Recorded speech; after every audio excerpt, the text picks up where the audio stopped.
السلام عليكم ورحمة الله وبركاته. بسم الله الرحمن الرحيم. وأنا معلم محمد إبراهيم.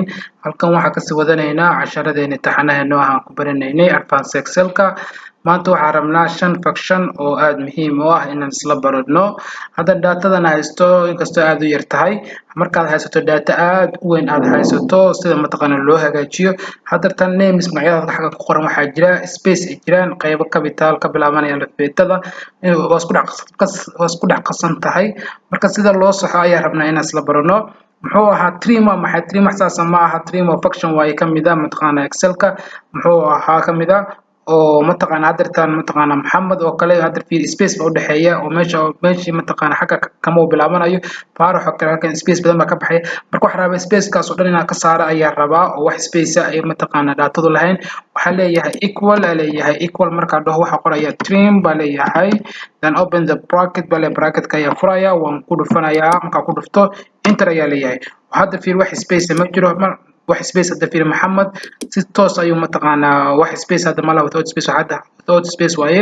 hadda halkan space ayaa ku jiray, hadda halkan ku dhufto oo halka markii afirgees noqoto double click aan dhaho fiiri hadirtan Maryan halka Maryan jaamac halkaas oo dhan wax space ma jiro. hadda waxa jira space ayaa jira fiir hadirtan wax space ma jiro. marka trim maxay wax sida mataqaana space ka loo saaro. properna waa maxay sida mataqaana alifbeetada xarafka ugu horeeya inuu noqdo capital, xarfaha ku xigana ay noqdaan small. waxa leeyahay equal waa leeyahay waxa qoraya proper, open the bracket-ka ayaan furayaa. marka qatar marka uma baahna inaad tan ku soo dhufto already trim ayaa ii saxay oo way saxsan tahay datadeedii. enter ayaa leeyahay waa ka xarafka ugu horeeya wuxuu ka bilaabanaya capital ayuu ka bilaabanaya, xarafka ku xigana small buu noqonayaa. hadda fiir Maxamed wuxuu ka bilaabanaya small ayuu ka bilaabanaya, xaraf yar buu ka bilaabanaya. hadda xarafka ugu horeeya muxuu ka bilowday capital ayuu ka bilowday. marka halka mataqaana figures noqoto double click ayaa leeyahay waa taas sax hadda si toos ay datadeeda sax u tahay. upperna waa maxay upper saas ma aha waxa rabaa xarfaha oo dhan inaad capital ka dhigaa rabaaba oo kulli capital ka dhigo aan small ba ka dhiginba. waxa qoraya waxa leeyahay equal ba leeyahay upper ba ku qoraya upper marka ku qorto open the bracket-ka furaya tan ayaa ku dhufanaya enter ayaa leeyahay. waa ka fiir hadda Maxamed Ibrahim kulli xarfo dhan wuxuu ku noqday capital ayay noqdeen.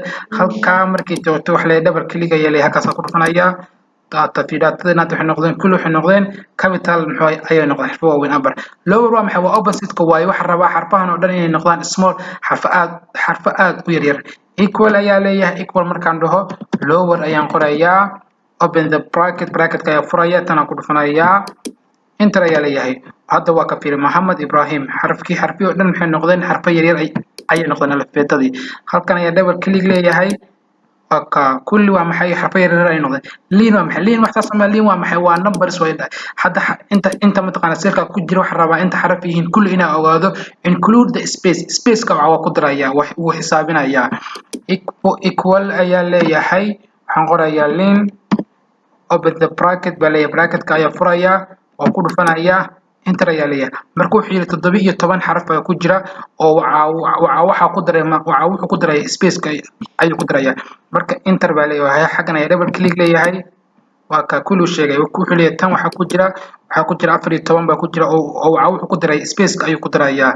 marka waxaan jeclahay casharka inaan ku soo koobo. Assalaamu calaykum wa rahmatullahi wa barakaatuh.